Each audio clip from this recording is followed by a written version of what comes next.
अगर जो सत्ता नहीं बदली तो मेरा जो प्रदेश है विकास की दौड़ में एकदम पीछे हो जाएगा। अगर मैं पूछूं कि अखिलेश और शिवपाल यादव में सबसे बेहतर नेता कौन, किसे मानेंगे? गोरखपुर में जिस मठ से आते हैं, गोरखपुर में भी वो आज तक कोई मेट्रो नहीं चला पाए। और आप जाकर के विकास देख लीजिए, वहाँ भी आए दिन, गोरखपुर में भी आए दिन हत्याएं हो रही हैं, बेटी बहनों का बलात्कार हो रहा है। नेशनल मीडिया सत्ता पक्ष की रखैल बन चुकी है भाई साहब।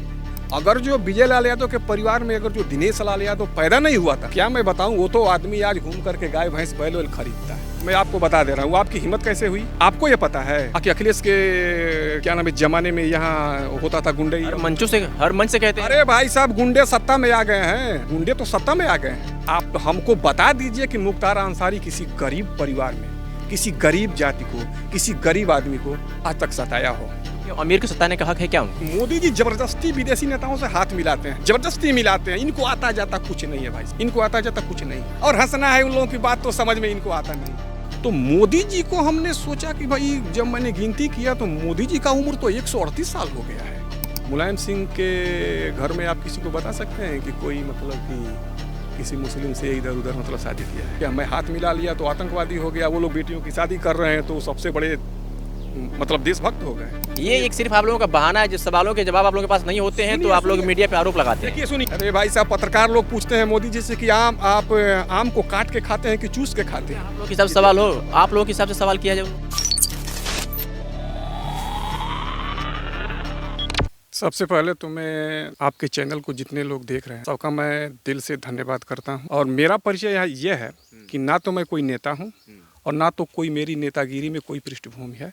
मैं एक गांव के छोटे किसान के घर में पैदा हुआ, लेकिन मैंने जिन चीज़ों को मैंने देखा है भाई, उन चीज़ों को तो आदमी को बताने में कोई गुरेज नहीं है। देवशंकर यादव आपको कहते हैं, आपका नाम है? जी जी, हमको देवशंकर यादव और पप्पू के नाम से लोग जानते हैं। और पप्पू यादव के नाम से भी लोग जानते हैं। चलिए, मैं शुरुआत किया कि आपने कई शासनकाल देखे हुए हैं। जी जी जी। अच्छे नेताओं के, इवन मुख्यमंत्री अखिलेश यादव की बात कर ली जाए, बहन मायावती की बात कर ली जाए, राजनाथ सिंह और कल्याण सिंह और से लेकर के मुलायम सिंह यादव को भी आपने बेहतर तरीके से देखा है। सीधा सा सवाल यही होगा, 2027 में इस बार कौन, अखिलेश, योगी या कोई और?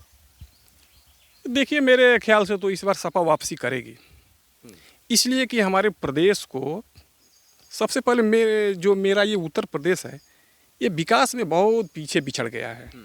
इसलिए इस बार समाजवादी पार्टी को आना जरूरी है और हमें लगता है कि इस बार अखिलेश यादव आएंगे। 2027 में अखिलेश क्यों जरूरी है? इसलिए जरूरी है अखिलेश कि हमको और यूपी में एक्सप्रेसवे चाहिए, इकाना स्टेडियम जैसा हमको और खेल का मैदान चाहिए, हमको और भी इससे ज़्यादा सुविधाएं हमको चाहिए। और सबसे बड़ी तो बात यह है कि अगर जो सत्ता नहीं बदली तो मेरा जो प्रदेश है ना, विकास की दौड़ में एकदम पीछे हो जाएगा। हाँ, ये तो है। विकास के लिए अब सूबे के मुख्यमंत्री योगी आदित्यनाथ विदेशों का दौरा कर रहे हैं, ट्रेनों की स्पीड देख रहे हैं और उनका एक प्लान है, ड्रीम है कि उत्तर प्रदेश में भी इस तरह की व्यवस्थाएं दी जाए कि हज़ारों किलोमीटर की दूरी बहुत कम समय में तय की जाए। ओ देखिए, वो तो अब उनकी बात अलग है, लेकिन मेरे ख्याल से इस बार योगी आदित्यनाथ का दूसरा टर्म है। और लेकिन आज तक जहाँ से वो मतलब कि गोरखपुर में जिस मठ से आते हैं, गोरखपुर में भी वो आज तक कोई मेट्रो नहीं चला पाए। और आप जाकर के विकास देख लीजिए, गोरखपुर में, वहाँ भी आए दिन, गोरखपुर में भी आए दिन हत्याएं हो रही हैं, बेटी बहनों का बलात्कार हो रहा है वहाँ पे। ऐसी व्यवस्था है। वो तो कहते थे कि ये सब समाजवादी पार्टियों में चरम पर था और हमारी सरकार में बिल्कुल सब सुरक्षित है। एक मिनट, मैं आपको बता दे रहा हूँ, आपकी हिम्मत कैसे हुई?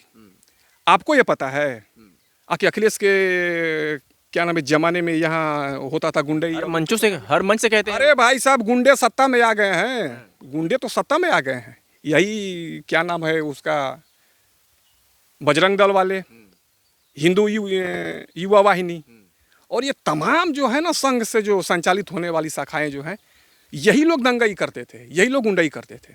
मुख्तार अंसारी और अतीक अहमद जैसे लोगों का नाम लेते हैं ये। अच्छा, एक बात बताइए पत्रकार जी, आप हमको बता दीजिए कि मुख्तार अंसारी किसी गरीब परिवार में, किसी गरीब जाति को, किसी गरीब आदमी को आज तक सताया हो? तो क्या अमीर को सताने का हक है क्या उनको? नहीं, देखिए, सताने का तो किसी को हक नहीं है, लेकिन कौन कहता है कि मुख्तार अंसारी सबसे बड़ा गुंडा था? अच्छा, एक बात बताइए, अगर जो मुख्तार अंसारी, ये बस टारगेट किया जा रहा है मुस्लिम को, अच्छा। मुस्लिम को टारगेट किया जा रहा है बस। अच्छा, हमको आप एक बात बताइए, ये जितने लोग और प्रदेश में हमारे जो बैठे हैं, जो बाबा जी के स्वजातीय हैं, ये सब महंत हैं, जितने लोग भी हैं, आप पता करिए ना कि जो बाबा जी के सजातीय लोग हैं वो लोग क्या महंत हैं। कई लोगों को तो जेल में डाला गया है। किसको डाला है भाई साहब जेल में? राम रहीम को आप देख लीजिए, आसाराम बापू को देख लीजिए, ऐसे अरे तमाम नेता हैं जिनको डाला गया था। सुनिए, देखिए, जो गलती करेगा वो तो भाई जाएगा जेल ना। देखिए, जब इन लोगों को लगा कि हम लोगों को वोट चाहिए, ये जितने राम रहीम, आसाराम, ये लोग जो आप हमको बता रहे हैं, ये लोग कभी बीजेपी के बड़े बड़े नेताओं के जा करके चरण वंदना करते थे। यही बीजेपी के नेता। इन लोगों को जब लगा कि इन लोगों से हमको फायदा है तो जेल से छोड़ दिया, और जब इन लोगों को लगा कि घाटा हो रहा है वोट का तो इन लोगों को ये लोग बंद कर दिए। देश के प्रधानमंत्री को देश को विश्वगुरु के नाम से जाना जा रहा है और वो लोकप्रिय होते जा रहे हैं दिन प्रतिदिन, ऐसा लोगों का कहना है। अभी अमेरिका से लोग जंजीरों में बांध करके आए थे, तब इनकी लोकप्रियता कहाँ गई थी? मेरा देश शर्म से झुक गया था उस समय। ये है। ट्रम्प से भी बड़ी अच्छी दोस्ती है। हाँ, इनकी ट्रम्प से बहुत अच्छी दोस्ती है।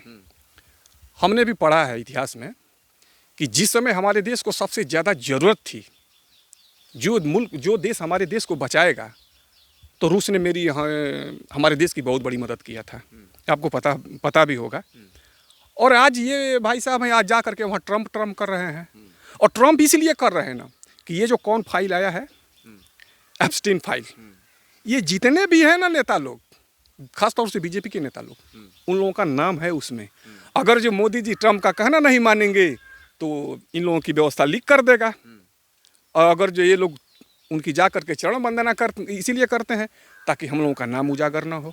यही बात है बस। राहुल गांधी को लोग पप्पू कहते हैं कि मोदी जैसा नेता राहुल गांधी कभी हो नहीं सकते, उनको तो कॉमेडियन शो करना चाहिए, कपिल शर्मा के शो में जाना चाहिए। आप हमको एक बात बताइए, जो इंसान कैम्ब्रिज यूनिवर्सिटी से, हार्वर्ड यूनिवर्सिटी से पढ़ा हुआ छात्र, उसे आप कहते हैं पप्पू है, तो जो चौथी फेल है उसको आप क्या बोलेंगे? चौथी फेल कौन है? मोदी जी। अरे भाई साहब, वो आदमी अपनी आज तक डिग्री नहीं दिखा पाया। कुछ लोग मोदी जी को युग अवतार भी कहते हैं, इस युग का अवतार भी कहते हैं। कौन बोल रहा है मोदी जी को अवतारी? बहुत लोग कहते हैं। मोदी जी भगवान कहते हैं। मोदी जी को अवतारी वही आदमी बोलेगा जो न पढ़ा है न लिखा है, जिसको कुछ भी पता नहीं है। कम शब्दों में बताइए कि विदेशों में मोदी जी का डंका क्यों बज रहा है? विदेशों में मोदी जी, देखिए, मोदी जी जबरदस्ती विदेशी नेताओं से हाथ मिलाते हैं, जबरदस्ती मिलाते हैं। इनको आता जाता कुछ नहीं है भाई साहब, इनको आता जाता कुछ नहीं है। ये तो जबरदस्ती अन्य नेताओं से जाकर के विदेशी नेताओं से हाथ मिलाते हैं। और हंसना है उन लोगों की बात तो समझ में इनको आता नहीं है। क्यों समझ नहीं आता है? अभी आप मेरे साथ चलिए, मोदी जी का इंटरव्यू करिए, आप उनका फेस टू फेस करिए इंटरव्यू, इंग्लिश बोलिए, मोदी जी हमको इंग्लिश में आपकी बातों का जवाब दे के दिखा दें। अरे भाई साहब, मोदी जी पढ़ते हैं। ऐसे व्यक्ति के बारे में इतनी बातें बोल रहे हैं जो कहते हैं कि हम कितने साल तपस्या किए हैं, कौन कौन सी पढ़ाई किए हैं, कितने साल हमने कड़ी मेहनत करके हमने चाय बेचा है। आप उनका इतिहास, आप इसका मतलब पता नहीं आपको?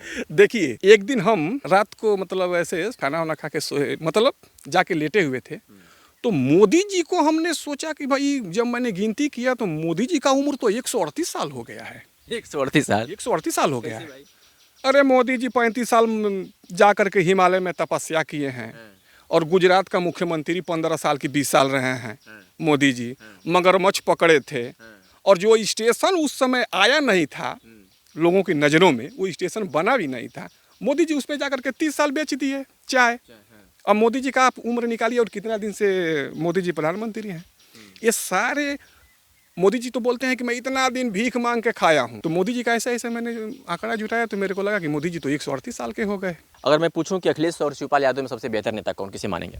अखिलेश यादव सरकार बढ़िया चला सकते हैं, और चाचा शिवपाल, यूपी में समाजवादी पार्टी का संगठन शिवपाल चाचा से बेहतर कोई चला ही नहीं सकता है। अगला सवाल, मुलायम सिंह यादव को हमेशा लोग हिंदू विरोधी नेता कहते हैं कि राम भक्तों पर उन्होंने गोलियां चलवाया। मुलायम सिंह यादव को हिंदू विरोधी कौन कहता है? ये जितने संघ वाले हैं, ये बीजेपी के लोग हैं, यही लोग कहते हैं कि ये हिंदू विरोधी हैं। उससे बड़ा कोई हिंदू कौन है यार? जो आदमी खुद ही पहलवान आदमी, मतलब कि वो आदमी मतलब कि बिना हनुमान जी का पूजा पाठ किए हुए घर से कभी निकलते नहीं थे नेताजी, और उसके बारे में लोग बोल रहे हैं कि ये। तो हमको एक बात बताइए, आप मुलायम सिंह के घर में आप किसी को बता सकते हैं कि कोई मतलब कि किसी मुस्लिम से इधर उधर मतलब शादी किया है क्या? मैं हाथ मिला लिया तो आतंकवादी हो गया, वो लोग बेटियों की शादी कर रहे हैं तो सबसे बड़े मतलब देशभक्त हो गए। डिम्पल सिंह और रागिनी सोनकर सबसे बढ़िया नेत्री कौन कौन लगते हैं आपको? मेरे ख्याल से देखिए, वो सांसद है मैनपुरी से। मैनपुरी में हमको लगता है कि दूसरी बार वो सांसद हैं, लेकिन सबसे अच्छा वक्ता तो रागिनी सोनकर है। और तमाम कार्यकर्ता हैं हमारे जैसे छोटे कार्यकर्ता जो गांव में रह के पार्टी को मजबूत करते हैं, तो हम लोगों की यही है कि उनको नेता विपक्ष बना देना चाहिए रागिनी सोनकर को। चलिए, अखिलेश यादव को टोटी चोर लोग कहते हैं, बार बार मुल्ला कहते हैं। टोटी चोर क्यों कहते हैं भाई उनको? वो टोटी चोर वही कहते हैं जिनको समझ नहीं है, जो लोग चिढ़ते हैं। दिनेश लाल यादव आपके समाज से आते हैं, लेकिन गुणगान भाजपा करते हैं। सुनिए, देखिए, वो छोड़िए यार। एक बार ऐसे यार कोई आ गया बोला कि अरे यार मैं मार दिया चिड़िया, लग गई चिड़िया को, वो था वो। दिनेश लाल यादव की कोई पहचान नहीं है, उसकी एक ही बस पहचान है कि वो विराग आते हैं विजय लाल यादव, उनके परिवार में वो आदमी पैदा हुआ है। अगर जो विजय लाल यादव के परिवार में अगर जो दिनेश लाल यादव पैदा नहीं हुआ होता तो क्या मैं बताऊं, वो तो आदमी आज घूम करके गाय भैंस बैल वैल खरीदता है। यार वो आदमी भटक गया है अपने रास्ते से। कहते तो हैं कि सच्चा यादव देश के, बाकी सब अखिलेश के। अच्छा ठीक है, तो फिर उनको ही क्यों नहीं कर ले रहा है, विजय लाल जी को क्यों नहीं कर ले रहा है? और मैं उस आदमी का मैं जानता हूँ इस चीज़ को। किसी समय में बीजेपी के लोग विजय लाल यादव को टिकट दिए थे, वो आदमी टिकट लौटा दिया था। तो अब तो हमको लगता है कि उनको ही वो गाली दे रहा है ना, विजय लाल को ही गाली दे रहा है। बोल रहा है कि बाकी, कैसे आप बोल रहे हैं? सच्चा यादव देश के बाकी। हाँ, सच्चा यादव देश के बाकी अखिलेश के। तो विजय लाल को ही समझा ले वो। चलिए, आखिरी सवाल आपसे करना चाहेंगे कि क्या इस बात को मानते हैं, एक बहुत तगड़ा नैरेटिव उत्तर प्रदेश में चलता है कि अगर अखिलेश यादव के हारने की सबसे पीछे की मुख्य वजह जो है वो ये है यादवों की दबंगई। यादव समाज से है, क्या यादव वाकई में प्रदेश में दंगा फसाद करता था, दबंगई करता था, लोगों को प्रताड़ित करता था, बाकी जातियों को? ये देखिए, मेरे समझ से अभी लोगों को जगाने का सबसे ज़्यादा कौन काम कर रहा है? यूपी में आप बता दीजिए, जातिगत जनगणना की सबसे ज़्यादा मतलब कि बढ़ चढ़ करके मांग कौन उठा रहा है? तो इन लोगों की चाल है, जो लोगों को जगाने की कोशिश कर। आप भी अगर जो ना एक शब्द भी अगर जो जगा दिए, कल आपके ऊपर भी ये लोग FIR करवा देंगे। और मेरे समझ से लगता है मीडिया बिक गई है। क्यों? मीडिया इसलिए बिक गई है कि मीडिया भाई मान लीजिए कि पैसा मिल रहा है। क्यों विपक्ष के पास पैसा नहीं है मीडिया खरीदने के लिए? ये एक सिर्फ आप लोगों का बहाना है, जिस सवालों के जवाब आप लोगों के पास नहीं होते हैं तो आप लोग मीडिया पे आरोप लगाते हैं। देखिए सुनिए, आपको कैसे पता है? अभी आप पता नहीं कौन एक लड़की थी, उसको अमेरिका में कहीं वो पढ़ने के लिए गई थी। अखिलेश यादव ने पता कीजिएगा उसको, हाँ, उसकी मदद किए थे, करोड़ों रुपए की मदद की।